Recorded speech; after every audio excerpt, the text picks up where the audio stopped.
What is up, y'all? It is episode 28. I am the host of the Car Crash this evening, Adam Buckingham, alongside my great friend, the best stick handler in the business, Gary Seisel. How you doing today, Gary? The man with the plan. Gary Seisel, how you doing? What's up, everybody? I am doing very well. I just got back from my men's league game. We got the W. I had a few George W. Yeah, well, sort of. Well, not really, but had a few assists in there. I didn't score though. I play defense now, so just FYI. I blocked a shot off the leg, and it actually hurts pretty good right now. I'm not gonna lie. Got a nice, solid leg wound. Showed off to the ladies or fellas if you're into that. Of course, I find the one good player on this absolute train wreck of a team that can actually shoot the puck, and he just rips it right off my leg. I'm like, yes, that's great. Awesome. Do you wear do you wear shin pads in hockey? That's a thing, right? Yeah. But, on ice, yeah. But did it get you like in the back where there's no padding, or does it wrap all the way around your leg? It wraps all the way around your leg, but there's times where, I mean, if you for some reason turn, you can get hit in the back of the leg, and there's really no protection whatsoever. God. Yeah, it's a lot, like, very, very thin back there. That's the thing I've never realized, like, with professional sports athletes, at least baseball and hockey, like blocking shots in like hockey, that's bold even with padding. And then with baseball, fucking a 90-some mile per hour fastball coming at you, and you just like Chase Utley style, just fucking turn and just stone cold face, just turn and walk to the base. I fucking remember in like high school taking like a slow 60 or 55 mile per hour curveball to the back. I'm like, God fucking damn it. This is not the even if when it's slow, it's not pleasant. Yeah, there was last season, my spring league season, we played this one team, and there's this one guy on this team that has like one of the hardest shots I've ever seen. He's not really that good of a player, but when he gets the puck, and he'll just skate straight ahead, tunnel vision, and just rip a slap shot every time. So, of course, I'm playing defense at this point. I step back on him. Winds up for a slap shot, and I'm standing there. I'm not moving. He rips it right into my toe cap and my skate. It was the most excruciating pain I've ever been in my entire life. I had to go right back to the bench. I was sitting there for about 10 minutes, just throbbing pain in my feet. Man. It hurts so bad. It was like just bruised or something, or was it broken? You know what's really fucked up? What really pisses me off? Every time I take a shot like this or get hurt, nothing to show for it. No bruise, nothing. I was like, I must be indestructible. I've gotten hit in the eye one time. One time, I'm playing street hockey in a deck hockey league, and luckily it's a ball, so it's not as painful when it hits you. But nevertheless, this guy takes a snapshot right into my eye. And guess what? Nothing to show for it again. I'm like, give me a black eye, something. Come on. I remember that happened to me. Fucking, we're talking about sports injuries now, but like fluke ones. There two things I remember in baseball. One, I remember was awful. I remember sitting on first base, fucking lefty just rips a shot. The infield is, it's grass and then dirt. But the issue with some of these fields is that they don't smoothly put the grass with the dirt, so there's sometimes a lip, so it hops up. Fucking ball hit right on the lip, hopped up as I was going down, hit me right in the fucking neck. So I couldn't like breathe, my eyes were watering like crazy. I was like down for the count. So I don't even think I had like a bruise on my neck. I think it was like maybe a red mark for like an inning or two, and then nothing. Yeah, it's always what happens to me. I remember facing, I think at the time I may have been in middle school or something, so it was somewhat fast to me. A kid was throwing pretty hard, and I was up to the plate, and he threw it on the inside, and I was going to like swing at it, but like I realized it was going to be in, so I like checked my swing, and I realized I turned too much. Fucking ball hit me right in the gut. That shit hurt. That again, I was like, like throwing. I felt like I was going to throw up, but Oh, fun times, these sports things. But if you didn't know, this is Two Jersey Kids. This is a gaming podcast. This is shockingly a video game podcast if you stuck with us for the first 5 minutes. This is a video game podcast where we release episodes every Tuesday and Friday. The Tuesday episode, we tell you all the games coming out this week, and we highlight some of them, give you our little thoughts about them, and then we go into like a topic that Gary brings to the table when he remembers. Then on Friday, that's today, that's in your ear holes right now, we go over all the news that's been going on since last Friday. Well, really, we record on Thursdays most likely, or most of the time, so it's up to the Thursday point from last Friday, so that's exciting. And a little insider there. Gary, what have you been playing since the last time we talked? I'm going to guess, Horizon. You bet your ass. So this game has been extremely addicting, especially the main storyline. I haven't been able to get enough of the story. I've been trying to save myself slightly. Like, I've been trying to distract myself with side quests and other things, but it's just such an amazing story. I can't help but want to discover more about what happened in the past. Which is really shocking in like an open world style game that they are able to hook you this much in a story, where some open world games, it seems like they... especially in the main quest, they seem like they sort of don't quite get the gravitas that is the open world mixed with the story that they're following. If that makes any sense to people out there. I think it's just the fact that they almost did it like they kind of did it like BioShock did, where they have these little data points, these little recordings that you stumble upon, or these little journal entries that you find, and they're all like very interesting. It's not a lot of things that are just like, oh, this is meaningless drivel, this is bullshit. Yeah. You're actually interested in what, it kind of just explains a little piece of what happened, how many years ago or whatever. Which is awesome. I like reading. I actually sit down, and at first I thought I was like, shit, they have like text ones. I don't feel like reading them. I'd rather go and listen to them while I explore.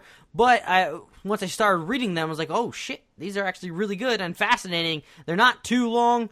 You can get the gist of it rather quickly. So I really enjoy reading and learning more about the lore. And I remember tweeting out a picture of me going to the main city, or one of the larger cities called Meridian, on one of like the machines. And I just love the world that they have built in this. Beautiful.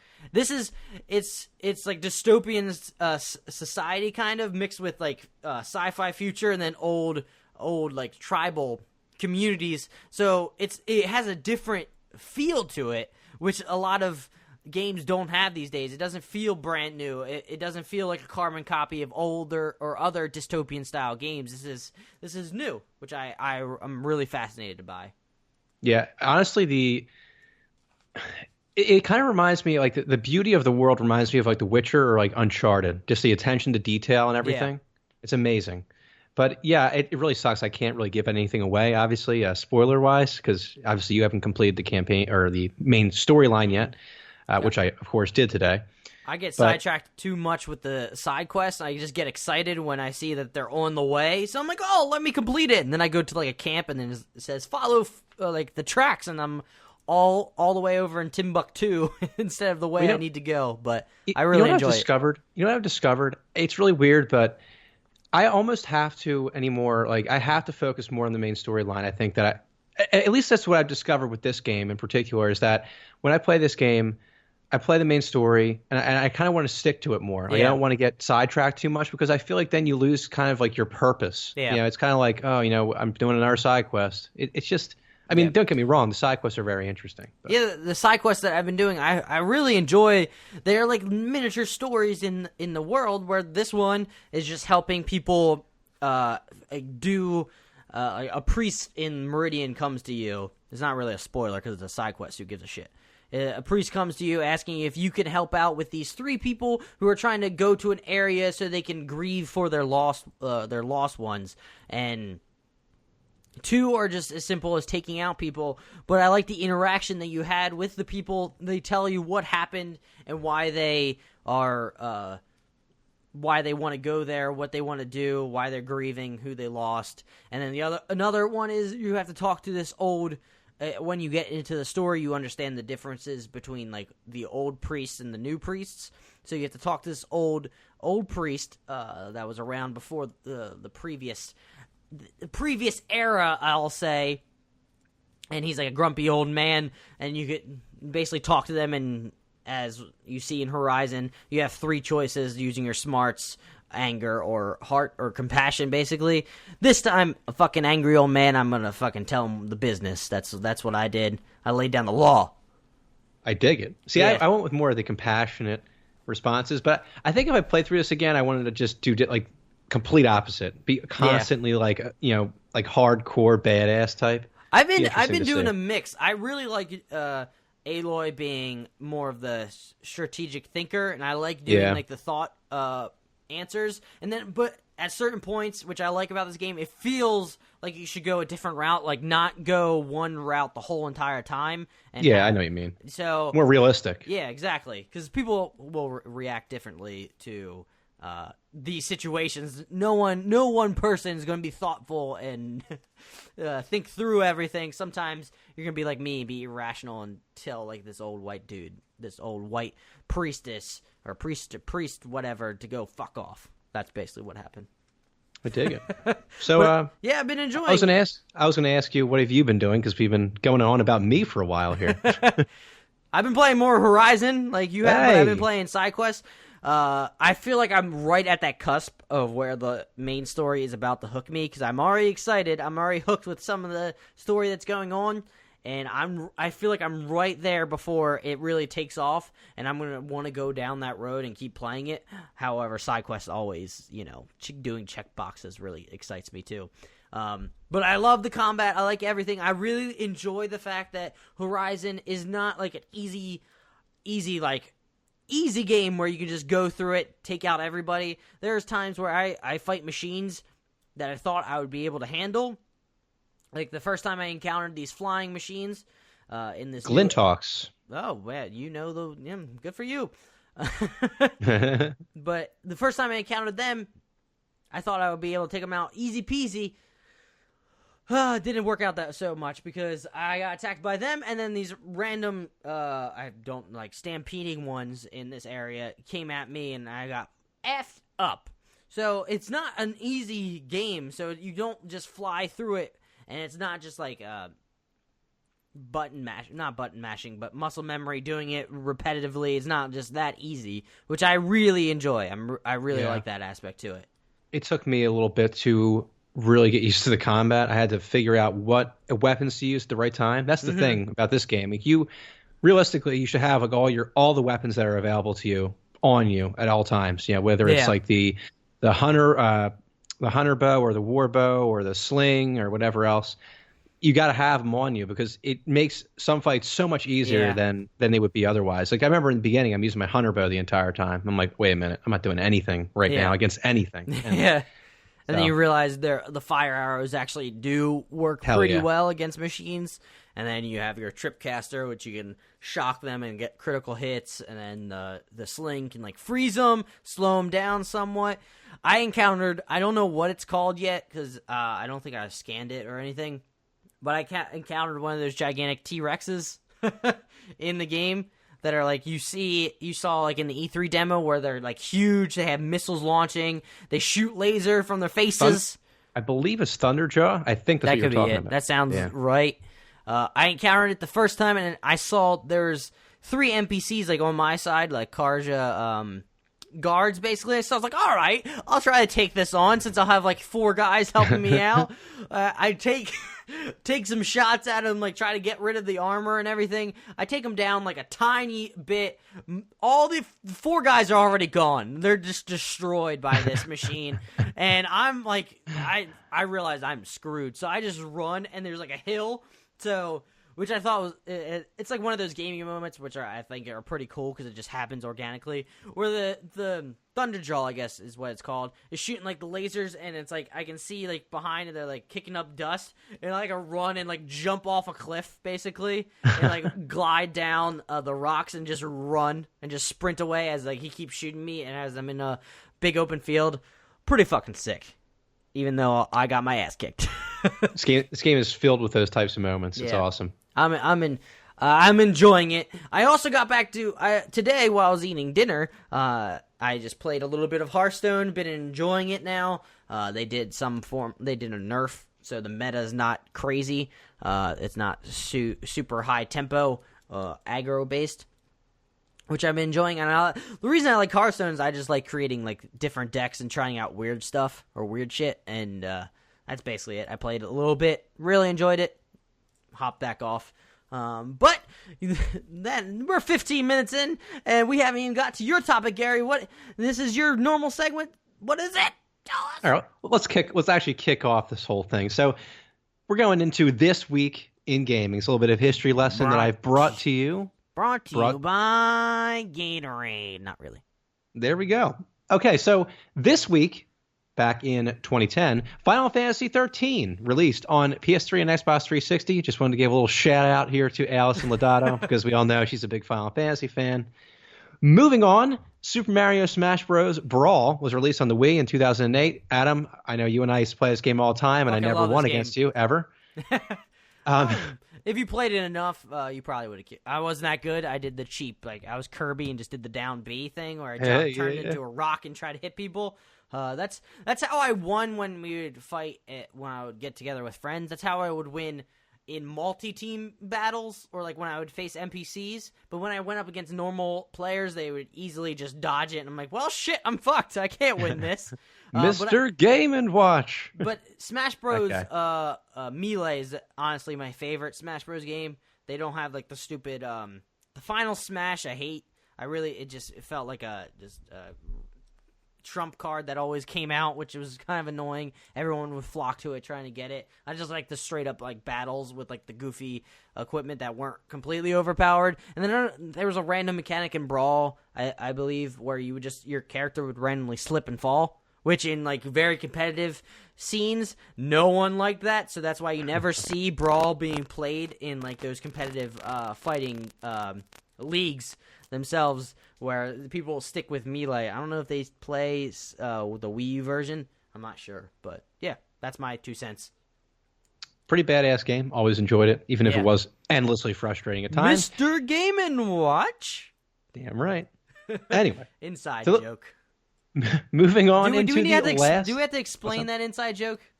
Let's keep it for another time. We're already kind of. No, let's explain it. This guy. It's a simple story. I remember playing in back when we were younger. Well, we would do tournaments, and it was like 64 people tournaments. We would just play and just fucking try to climb up the ladder.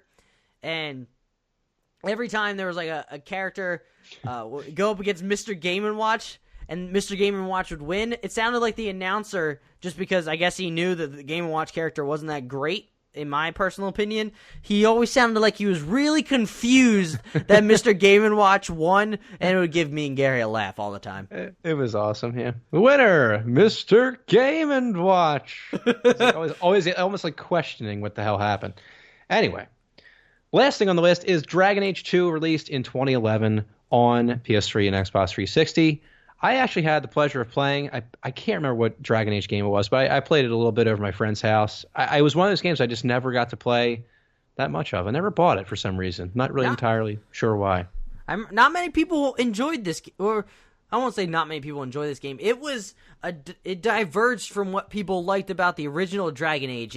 Dragon Age, the original, was more tactical strategy, kind of like go up your alley, KOTOR based, where you design what attacks you want to do. You're not really hack and slash in your way, which is what would happen in Dragon Age 2, where it was Dragon Age 2 was you're hacking and slashing and you're playing as just one character. You don't get to basically design the character. I think it's Hawk is his name. You don't do anything with the character. Well, you don't like try. You don't change. You're not able to change him too much, which was kind of frustrating, I guess, to people out there, which I was kind of frustrated with. I kind of like change in form of combat because that's just my personal style, but I did like also the strategy portion of it too, so it was kind of a trade-off for me personally, but I know a lot of people didn't like that. So I mean, that was an interesting shift in gameplay in, Dragon Age. Okay. Well, that does it for this week in gaming, and I'm going to hand it off back to Adam to take us into our first topic. Yes, our first topic of the night. You're finally in there. 20 minutes in, that's exciting, you know. That's why you came here. You like to hear our ramblingness. You know, you love it. That's a word, by the way. Well, you know, just, you know.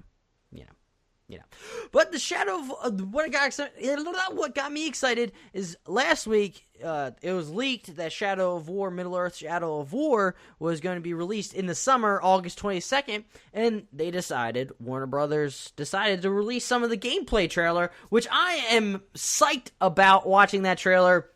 I wrote down some bullet points. It looked like there's an improved Nemesis system.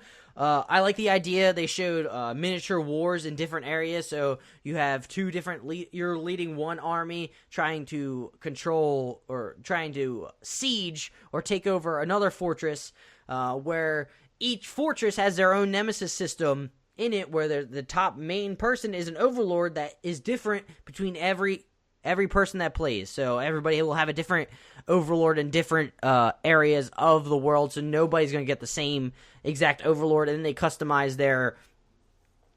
customize their fortress to the way that they want it, which I thought that was fascinating with this gameplay that they showed. They showed that you can do what you did in the previous games, but to a higher extent, is have people infiltrate the fortress that you control, that can set up traps or set up different, I guess, like they showed here, your spy on the inside set up explosive by the walls that you can take out and blow up the wall, allowing your fortress easier access to it.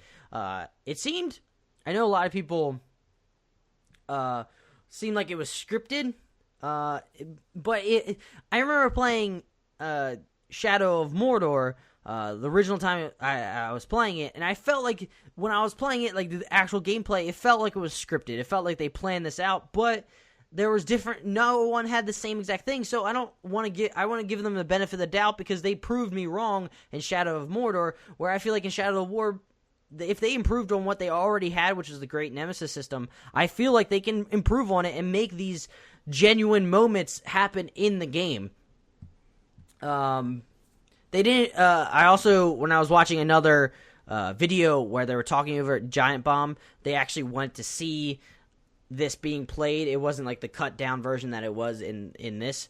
Apparently, before you do storm a fortress, you're able to plan out your tactics on how you storm the fortress. I don't know how in depth that is. Maybe you just decide who is going to attack which area. So you see the big brute guy is attacking like the main gate. You have the war mount trying to attack from the side.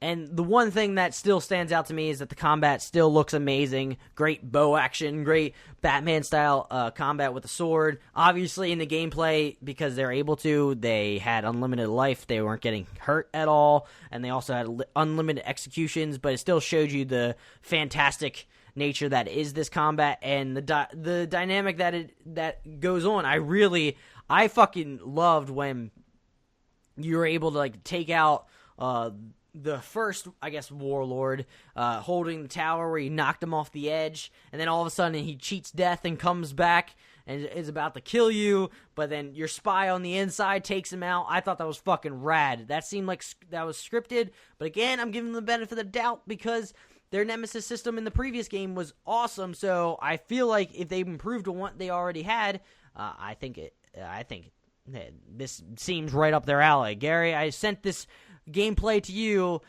What did you think when you saw this video? So I haven't really had much experience with the game, but I was impressed by the combat. If it's, you're able to control these moments, like you said, if it isn't like scripted. I really like the attack that the guy unleashes at one point. He kind of like teleports forward, I guess you could say, and he's like he's standing in one place but also attacking a guy in another. I thought that was really awesome looking. Do you kind of have these like variety of attacks in the combat system, or is it usually just a typical like swing and block, or is there like more of a variety? It's kind of like I guess Batman style, but in different variety in this, where when you progress throughout, you get different attack styles, so you can I guess, leap over people or do different attacks with different combinations where you dodge and then slam down, or there's different Wraith ability attacks where you saw him slam down on the ground and he exploded that like blue energy out. Those are all skills that you level up and earn. Another thing that I just remembered that I liked, they seemed like they were expanding on the RPG system itself, where you're actually getting loot and different armor, and you're able to collect with different I guess rare elements to it, where different colors, which seems like everybody's doing now, different colors correlate to the rareness of that equipment. Where in Shadow of Mordor, it was just getting different, basically emblems, I guess, from killed orcs in the party, where you would then upgrade your bow or your I guess armor and your sword, I believe. And another thing that I'm excited about, it seemed like there's a more variety of orcs or enemies or people that you can friend, like trolls and goblins. So that's I thought this was fucking rad. Yeah. No. I still. No I know. comment. Well, I mean, it's hard for me to comment because I have, like I said, I haven't had much of an experience. But like you said, I probably should actually buy that first game. I've been thinking about it because this, from what I'm seeing in the gameplay, it looks pretty badass. The Game of the Year edition is $20 on the PlayStation Store. Yeah. I'm sure it'll go down at some point during a sale. You'll probably get it. You probably can get it for $5 eventually. So you fucking should do it. Even $20 is worth it, to be honest. Yeah, it's a rad game. If you're looking for an open world game after Horizon, this is it. And Mass Effect as well. Yeah, to hold you off before Mass Effect, which is the end of March, which is almost here. Jesus Christ. It's crazy, I know. Moving on, Gary. Can you do the next two articles? Because my throat is freaking hurting like crazy right now. With pleasure, my friend. So, as we all know, No Man's Sky has just received a massive update, and of course, some people are happy, some people aren't. Yeah, some people aren't even really excited at all because some people don't even have the game anymore. Sky classic. You can never go a month without talking. Well, not a month. 2 months or 3 months without talking about No Man's Sky. It's exciting. So, in an article on VG247 by Brenna Hillier, she writes, No Man's Sky copped a lot of flack at release for not being whatever the heck we'd imagine it to be, based on slim clues and some pretty misleading comments from Hello Games. It seems clear now that whatever Hello Games was aiming for with No Man's Sky, it wasn't even partway there at release, because first, the Foundation update and now this new Pathfinder one have made tremendously good changes which expand the game considerably. The Pathfinder update is out today on PC and PS4 and adds a stack of stuff to No Man's Sky. I strongly encourage you to check out the video above and blah, blah, blah. So basically in this update, you have several key things that were added. So you have the Exocraft, which is sort of like your vehicle, your ground vehicle that you drive along. You can explore things faster. It even comes with is it proton cannon or I can't remember. Photon cannon. And a mining laser, so you can basically roam the surface of the planet, gather resources. You get the idea. You can also share your base that you create online. So basically, if you create a planetary base, you can basically upload it, and anyone can visit it. They can find. I thought that was in the previous one, or was it just for you yourself, or is this? I saw their blog post. I saw their actual blog post, and it looks like you can upload it to an area where everybody can see different ones that are created throughout, I guess, the galaxy, you could say. Where it's all condensed into one web page, I guess. It does seem like they're actually trying to make more of a movement now towards that multiplayer aspect, but obviously people still can't see each other, so it's still kind of whatever. But they also have new difficulty options. They added in the permadeath mode, which is basically what it sounds like. You have one life. If you die, it's all over. It's kind of like survival mode on steroids, if you will. They have a graphics update, PS4 Pro support and photo mode. So the graphics update, I have to say, I actually played a little bit of this game. Honestly, I haven't had much time with Horizon because that's been taking up all my time gaming-wise. But I was looking at the graphics. The game does look a little bit more crisp now. I think that the terrain looks a little more detailed. They have a little They have more plants now on every planet. It looks a little more like lifelike. Yeah. So I looked at the blog post itself, and they had a slider between what was there and what is there now. And it looks kind of, I don't want to say night and day, but it's very drastic with the changes and like the little touches of detail that they have added with like different creatures in the world and the terrain itself, which will flesh out the world more. Again, this is, like we've always said, when we told people not to get hyped, I know we've said this plenty of times when we talked about No Man's Sky, this is definitely, when they first released the game, $60, I don't know if it was worth that, but some people definitely got their money's worth. I think you did. I think I did too. I enjoyed it. I plan on going back and playing it eventually when I'm just bored and just want to chill and explore planets while I listen to like podcasts or different videos.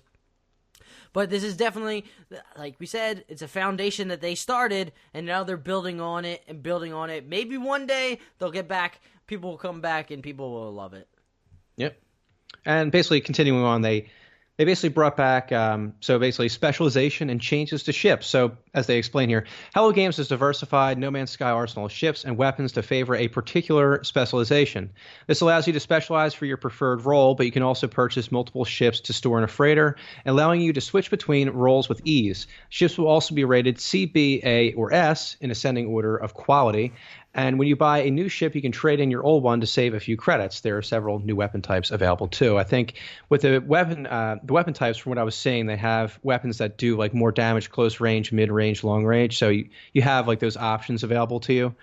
To be honest, though, I don't really know how much it's going to matter because the combat system in the game really isn't that crazy as it is. So I mean, it's nice that they're.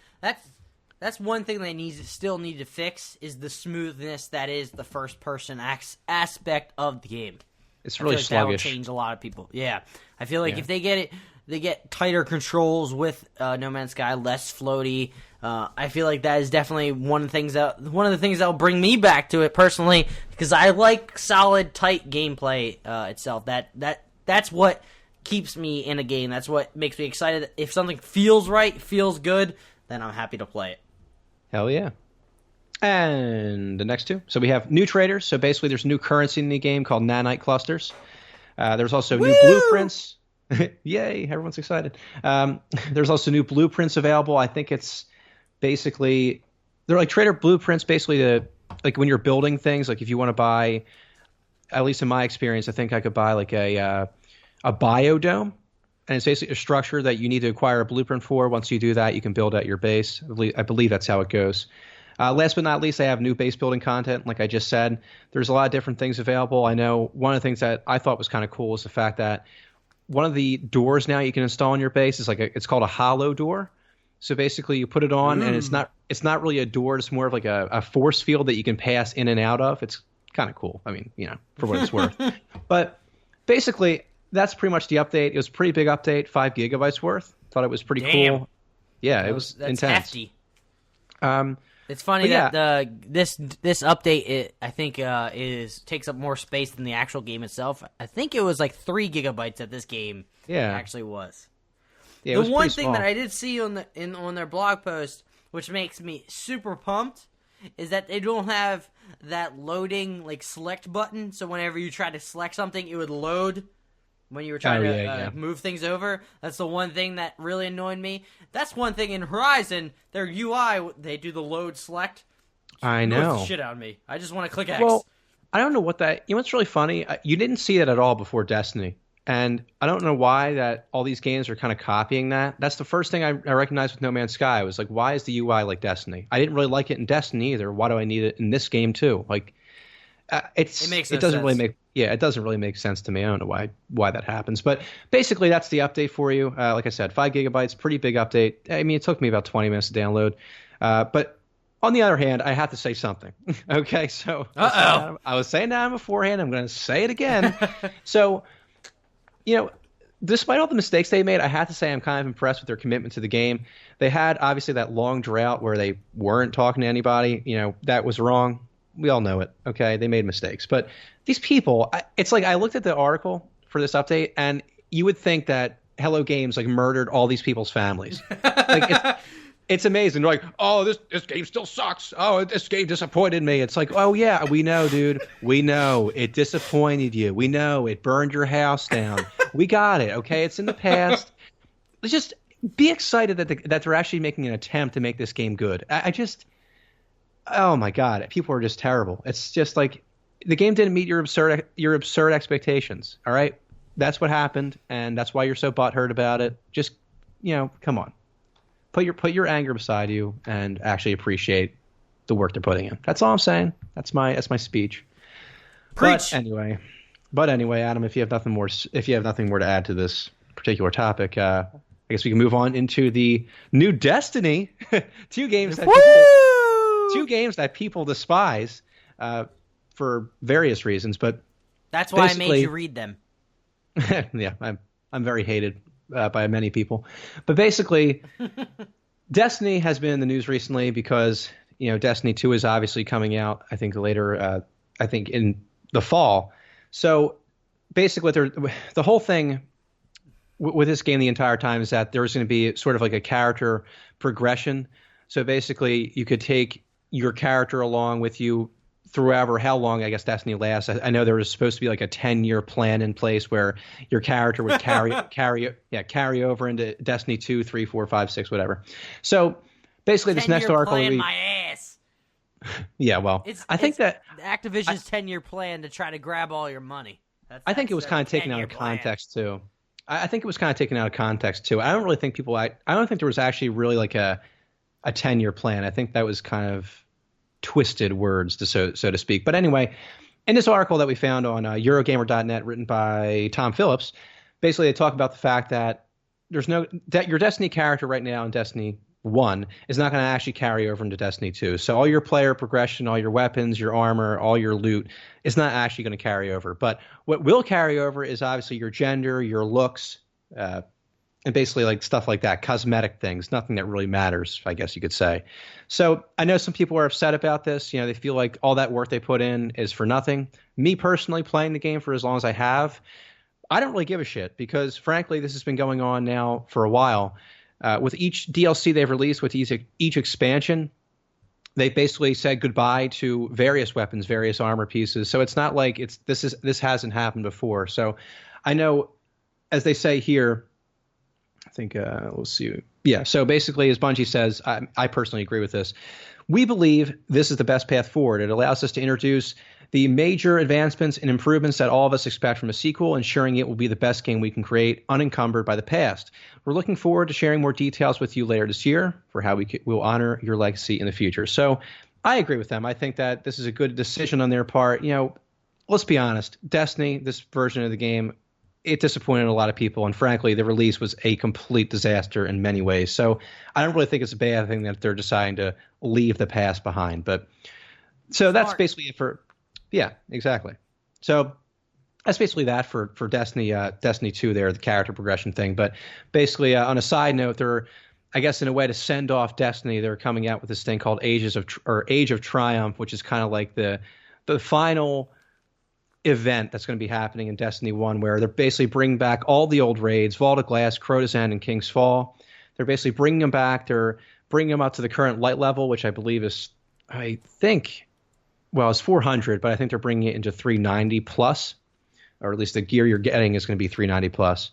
So basically, you're going to have a new record book that they come out with. It's going to have like all these new challenges you have to complete and everything, and you're going to be getting new gear, new weapons, all that fun stuff. So they're sending off Destiny with one final great event that we can all take part in. Yeah, so, finally fucking putting a bullet in that fucking cow. Jesus. Hey, the game was enjoyable if you just ignored all the promises they made. So, all right, if you guys are still awake after that Destiny segment, we're going to move on now to everybody's favorite, Nintendo Switch stuff. Oh, yeah. So Nintendo Switch, according to Jeff Dunn, is off to a hot start. But it does have a long way to go. According to Nintendo of America's boss, Reggie Fils-Aimé, as told to New York Times, the new Nintendo Switch had a better first 2 days of sales in the new North America than any Nintendo console before it.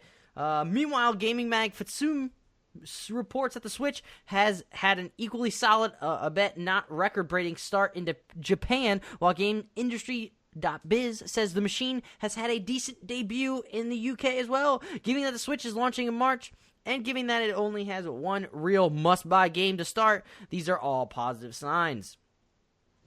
But as the chart from Statista shows, the Switch still has a long way to go if it wants to match Nintendo's past success. The chasm between the Wii's success and the Wii U's failure is well known by now. Less remembered is that the two consoles sold nearly as well in their first quarters on the market. The Wii selling 3.19 million units and the Wii U selling 3.06. So, this article points out, is the Switch has a long way to go, and I've been seeing, it seems like people are excited about the portability and the fact that they're going to have indies on the console itself. But there's tiny little things about this console which I'm not sure how that's going to play out down the road, to be honest. I mean, I think that at this point it really can only go up from here because, frankly, this really isn't a great launch for Nintendo Switch. I mean, their numbers may be good, but at the same time, it's not really that great because, like they said, they really don't have a lot of must-buy games. They only really have one, like they were saying, with Zelda. So I think that it really can only go up from here. I think it can only get better once they have more titles released, whether or not it's more Mario games or whatever. But the thing is, I believe this was the problem with the Wii U when it first came out. There wasn't that. It had a solid game. What game released with it? I can't quite remember. Was it Mario Kart 8? Was that the first thing that released with it? It had a solid game that people liked to play, people were gushing about, but it had the same issue where it didn't feel like there was a need to keep, there weren't games coming down the pipeline. People weren't excited about it. Maybe that's exciting about the indies coming. Maybe it'll give people more incentive to purchase it because they'll have games to play in the future. But this is a route that Nintendo shouldn't take. They should have games already lined up for it. They should show people why they should come to Nintendo Switch and play new third-party games on the Switch on the go, not old games that has already been there like Skyrim and all that bullshit that they've been talking about. And that's the thing. It's really going to be. This is a big if.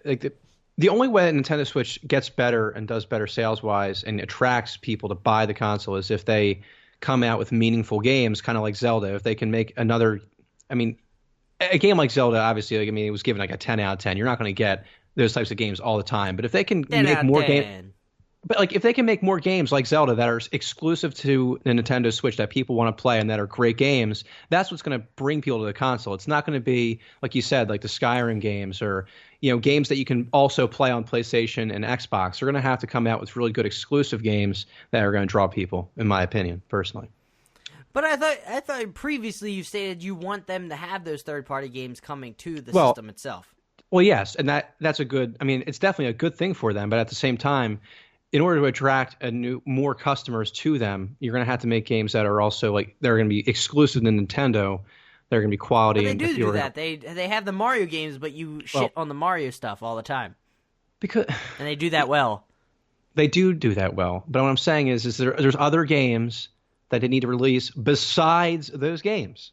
Okay, that are going to attract the non-Nintendo, non-Mario loving and Zelda loving people to the console. But I don't know if they're going to do that, so we'll see how that really goes.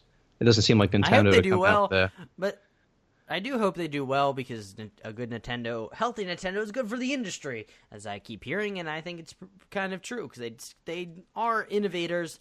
Even though this console seems like it's kind of, I don't want to say half-baked, but there's some things, features that it seems like they didn't learn from, the whole Friends code that they have where you have to plug in, a whole code to friend people, which is kind of still insane to me. And then this article from Christopher Grant at Polygon saying that Nintendo Switch consoles can't share microSD cards, apparently. So apparently the Nintendo Switch inability to transfer game saves across consoles seems a curious omission for a console lacking online cloud backups of those saves. Switch save data is stored in the console system memory and currently cannot be copied to an external storage medium.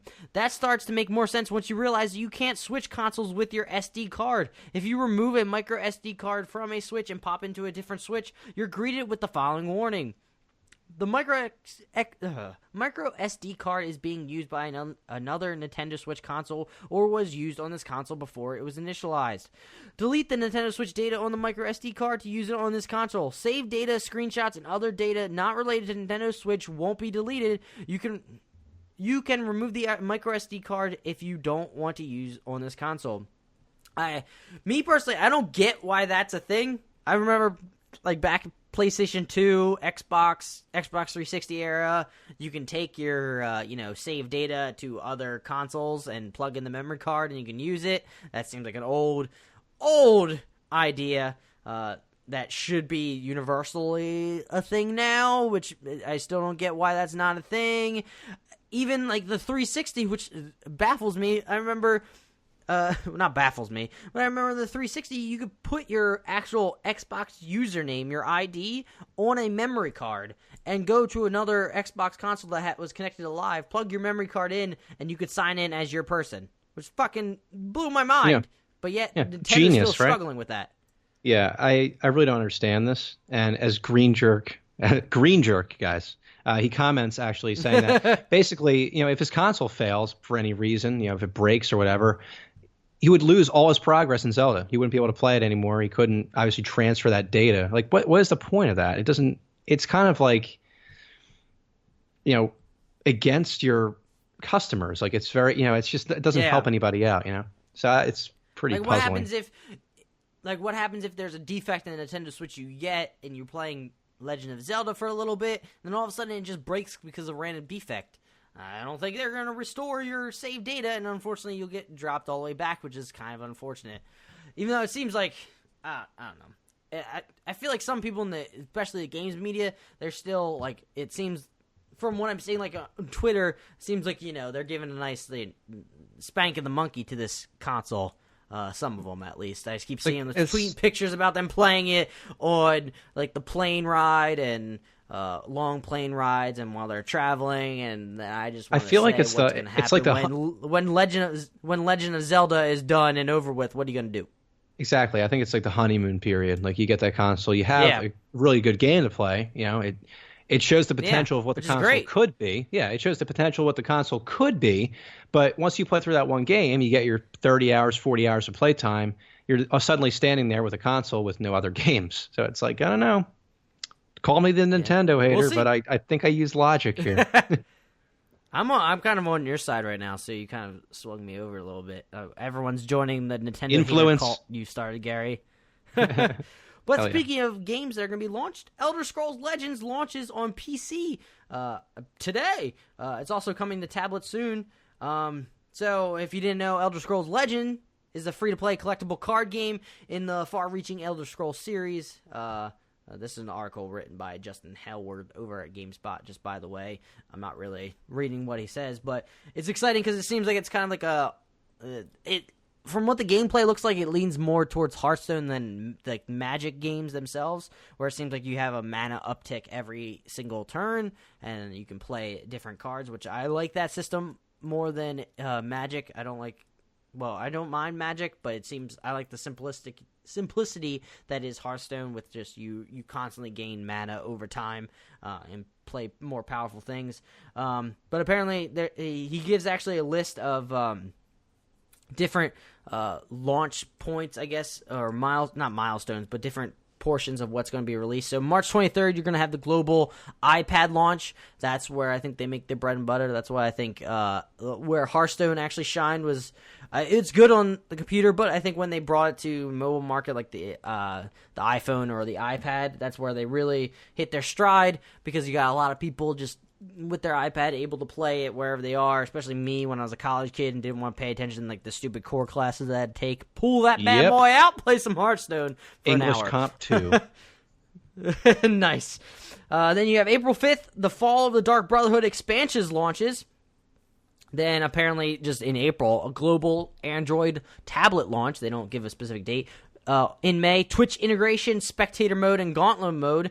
Gauntlet mode apparently is mini tournament players compete in with their own decks. That's kind of exciting. Spring, they have the Mac OS launch, and summer, mobile. There's going to be a mobile phone launch. I realize now as I read this, since they don't have it on Mac right now, I can't quite play it unless I bring up my beaten old laptop right now to play it.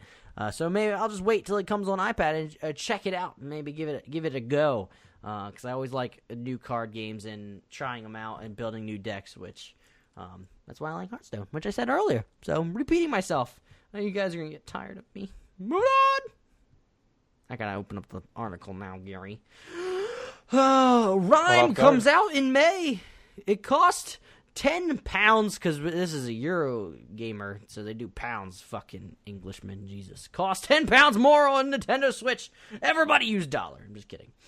Tequila Works once PlayStation exclusive puzzle adventure game is set for PC, PS4, and Xbox One in both physical and digital form, priced at £29.99. Wesley Yinpool over at Eurogamer writes. But apparently, shortly after Rime launches on Nintendo Switch, also as a physical and digital release, but this time Rime will be priced at £39.99, which I thought was kind of fascinating that it's priced $10 more. And I also find it fascinating that this game is actually coming out, because what I've been hearing way back when is that PlayStation canceled this game because this studio was in, like, basically development hell, I guess you could say. It was kind of like up in the air. I don't know what was going on with the studio. It didn't seem like it was just what they showed off on E3 one year was just like a sliver, and they never actually had like a full game, so they canceled it. But now it seems like they have a full game, so it's interesting. I was interested in the game when it first showed at E3. Now it looks slightly different, so I wonder how it's going to play out. Game looks pretty cool. I just thought it was interesting how the... Yeah. No, I was going to say, it looks like the premise of the whole thing was pretty sweet. I mean, to be honest with you, I haven't really paid attention to this game that much, but it looks like, from the trailer I was watching, it looks pretty sick. So I'm just confused why it's £10 more on Nintendo Switch. I don't know if there's a given reason. What were you going to say, Gary? Well, I was going to say they gave a very vague response. We set prices for our products, but very, very vague corporate response. But yeah, we'll never probably get the full details there. Maybe they just hate Nintendo Switch. Maybe they're listening to our podcast and they say, you know what, Gary, I'll tell you what, he has some good ideas. We're going to hate Nintendo as well. So yeah. That's probably the Gary, reason. You and good ideas don't really mix. Let's be honest, Gary. Hey, at the podcast, I agreed to be on the podcast. I was like, you know what? This sounds like a good idea. So that was the greatest idea I've ever had, apparently. Yeah. Mind you, it took you like a year to finally agree to do something like this with me. Jesus. It took me forever. God damn. Moving on, if you have a PS4, there's a 4.5 update is coming out tomorrow. I believe it's technically, I think it's tomorrow. Yeah, tomorrow.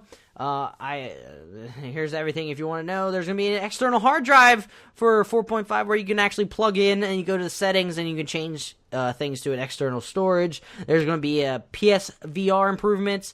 If you're playing a game in PSVR and you return to PS4 home screen, you may notice the resolution looks lower than normal on TV social screen. Following this update, you will find resolution of the system screen displayed on your TV is significantly better when you're out of VR mode. Also, the resolution of cinematic mode on PSVR will improve. If your PSVR screen is set to small or medium, the frame rate of content viewed in cinematic mode goes up from 90 Hz to 120 Hz with this update. PSVR will now support Blu-ray 3D discs. You will have the ability to watch them in stereoscopic 3D via your headset. There's also going to be voice chat for remote play, so when you're playing on your remote playing to your different Sony devices or your computer or whatever you're remote playing with, you can actually voice chat with other people. There's apparently custom wallpaper, which is actually I'm kind of excited about, where you can choose custom from a screenshot you take in a game. You can put it as your theme. And then also, shockingly, there's GIF support, so you can create GIFs. That's exciting. This, by the way, this update did come out.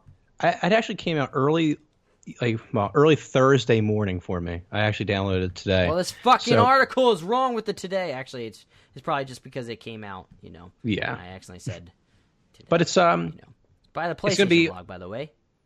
It's going to be awesome when I can actually get an external hard drive. Although I've been considering getting an internal hard drive, maybe like swapping out my current one, but that would be a pain in the ass, I feel like. So I might just do external. But it depends, because one question I have about this update, honestly, because I was talking to my brother-in-law who's in IT, is is whether or not there's going to be like a performance drop when you're playing a game, I guess, off your external hard drive. Is that how it would? I don't know if there'd be like a performance issue. Like, would it slow down? Would it be, I don't know if that's going to be a problem or not. So I'm kind of holding off to buy an external hard drive until I see what people say about them and how it works. So just a heads up to all you people out there. I'm also curious to see how smoothly it is to transfer saves or your data from your internal to external hard drive, whether it's not a hassle, so to speak, because they showed the process. It seemed pretty straightforward. I'm just curious how time-wise, if it moves over rather rapidly. I don't know. I'm not really. If it takes like a minute or two to move over, that's exciting. If it takes like a little bit longer, it can be kind of frustrating at times. But I mean, that's the point of external hard drive, is to move over data that you're not going to use right away. Like, I have certain games that I got from PS Plus or sales that I need to get to eventually, and I would like to put it on an external hard drive to stay there, so it doesn't take up chunks of like games that I need to play right now, and then I'll go back and play them. But moving on, Outlast 2 there's been a release date and also a series bundle coming next month, according to Michael Pasquale over at IGN. I butchered that name. Outlast 2 will release on April 25th in North America on April 28th in the UK for PS4, Xbox One, and PC for $30. Warner Brothers Interactive and Red Barrel have announced. Releasing alongside Outlast 2 will be Outlast Trinity, a physical series bundle that includes the original Outlast, Outlast Whistleblower, and Outlast 2, which will only be available physically as part of the bundle. Outlast Trinity will be available for Xbox One and PS4 for $40. So that's exciting if you want to check out Outlast. By the way, check out Outlast 1 and, the add-on and Outlast 2. Fun fact, I was watching the Outlast 2 trailer, and the game looks, again, terrifying, no surprise, but funny thing is, at the very end of the trailer, I guess you're getting attacked by this, like, pickaxe-wielding maniac, and he just basically takes the thing and just slices guy's dick off, I'm almost positive. He just takes the thing and right in the sweet spot. Yeah, I wrote, as soon as I right in the dick. They have like a bunch of people, a bunch of IGN, I guess, like staff playing this game, and like their reactions are just like, "What?" Just like utter confused. Just kind of hysterical, honestly. Instead also disturbing. Instead of an arrow to the knee, it's now going to be a pickaxe to the dick. That's got to be pretty painful. I would probably just kill myself at that point. You think? Wow, man, that's. Yeah, I mean, if it's chopped off, what's the point of living? Am I right? Now. Move on to our final thing of the evening. Oh, shit. Gary, read the article. I gotta do something. Was your computer completely destroyed? Okay, so this final article is from Eurogamer.net, written by, again, Tom Phillips. So the title is Horizon Zero Dawn is Sony's biggest PS4 franchise debut. So Sony and Nintendo battled it out, Horizon Zero Dawn versus Zelda Breath of the Wild, but there was only ever going to be one winner when it came to sales. Despite Switch's solid launch, Horizon Zero Dawn was always odds-on favorite to win this week's chart rundown simply because of the huge number of PlayStation 4 consoles already in people's homes. But the amount Horizon sold, it did very well indeed. Horizon is Sony's biggest new franchise launch on PS4, a title previously held by No Man's Sky. It's also the biggest PS4 launch in general since Uncharted 4. Below Horizon in the chart, Zelda Breath of the Wild was second. 78% of copies sold were on Switch, with 22% Suck on it, Wii U. Nintendo fanboys! Suck it! Damn. Okay. Next, Grand Theft Auto 5 was third ahead of Switch. Launch title 1-2 Switch. For Honor was fifth. FIFA 17 sixth. Followed by another Switch launch game, Super Bomberman R, in seventh. Rocket League, Sniper Elite 4, and Battlefield 1 filled out the rest of the top 10. So Horizon Zero Dawn kicking ass, getting ahead of Zelda Breath of the Wild. Nintendo, you lost again. Yeah, deal with it. Damn. Yeah, but it's exciting that it goes back to what you were saying in the episode 27 and a half where you talked about PlayStation not having, those exclusives or those well-known games or those, those blockbuster, I guess, exclusive games. And like I wrote in the nifty comment on this Google Docs, remember how I was saying that there was, like I said, there was no great new IPs on the PS4? Well, this just happens to be that one. So here we go, everybody. Eat your words, motherfucker. Hey, I'm glad to eat those words because this game is amazing. And it's new. That's true. Yeah. It's very new, which I'm enjoying it. Maybe that's why people enjoyed our last episode. Got a lot of people listening, which is exciting. But, I mean, this definitely... I'm excited because there's definitely issues with this game, I guess you could say. There's slight issues... slight texture issues with, especially when you're doing dialogue portions with like people. They look like they're about to pass out, or like faint. Like their eyes like roll into different directions, which always throws me off. People's armor looks like it's from like PlayStation 1 instead of PlayStation 4. Yeah, yeah.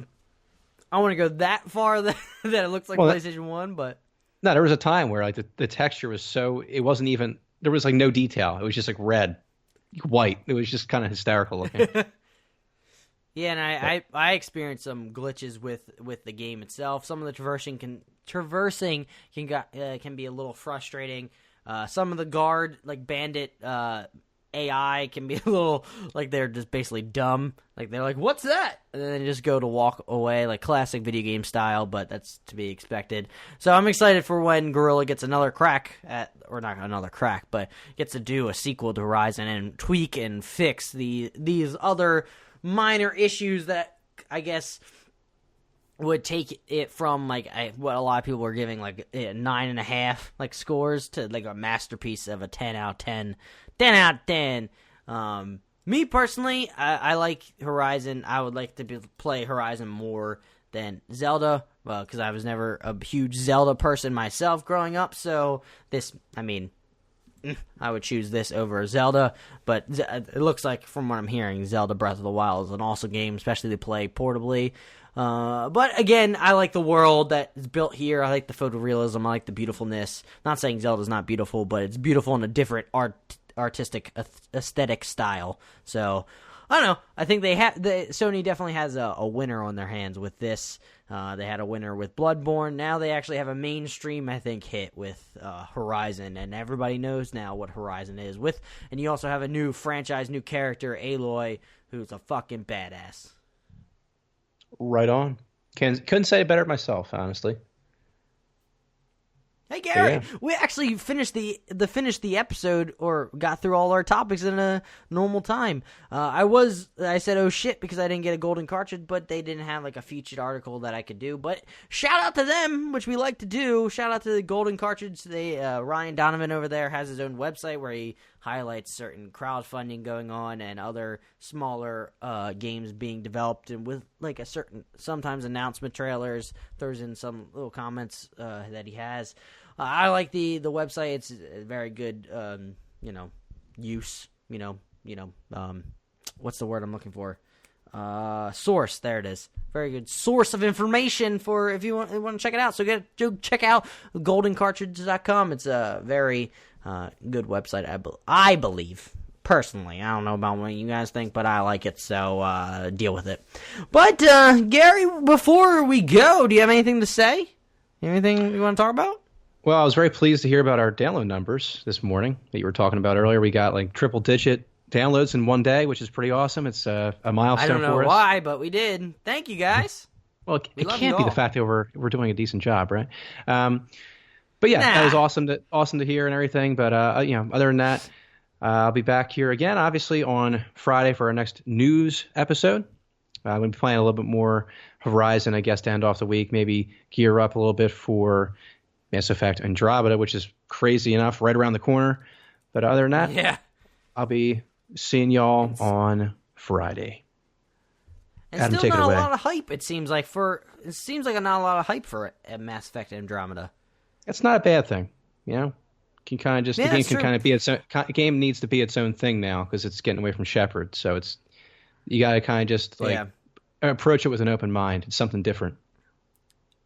But I apparently heard today that there's going to be like an Easter egg for a character that was close to Shepard per se, that was in your party, which is I didn't want to bring it up here because I don't want to do spoilers because it said spoilers, but I don't know. I didn't want to bring it up in the topic. But Gary, do you have like a tease for what we're going to be talking about Tuesday? Because I don't know. For a half episode, putting you on the spot.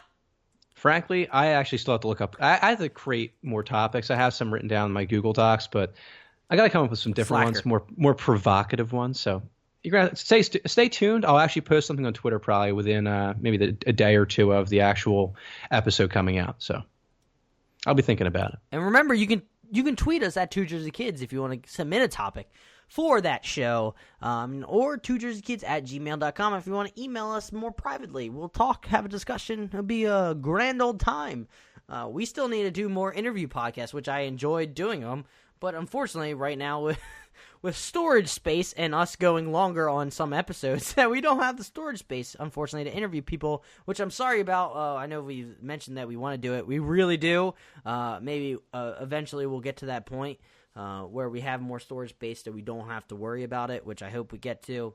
Which, if we get more of a following, you share us on Twitter, share our podcast to all the people out there. It'll give us, incentive to expand our podcast storage area, so then we can interview people, talk about different topics in gaming, whether it's educational, which somebody's shout out, I think it's like at Wise Man or a Wise Dad. I can't remember, Wise Dad Games, I think that's what it is. Who I'm very interested in talking with him about education with video games, and he seemed he developed a game and gave us Steam codes that we want to check out. I unfortunately don't have I have a crappy laptop that I guess I'll check it out on there. But there's a lot of people that I want to talk to and get their experiences in gaming and discuss other games or what they do in the gaming industry, or what they like so much about games. I don't know. I just find it fascinating talking to people, having differing opinions or ideas about it. So hopefully in the future we'll do more of that, which we want to. We just have some restrictions, so just keeping you guys in the loop right now. But yeah, this has been 2 Jersey Kids. I have been the host of the evening, even though my throat has been killing me and you've been hearing me coughing. I'm sorry if I sound off. But this has been 2 Jersey Kids. We are a video game podcast. We love you all who come here and listen. If you are a new listener, please hit that subscribe button, and also give us a rating on whatever podcast app service you use. We would appreciate it if you gave us 5 stars on the iTunes app itself, because that would help us out greatly with their standing and maybe get more viewers, more following, expand what we do. Gary, say bye to the folks. Adios. All right, guys. Have a good one. Until we meet again, keep playing those games. Bye.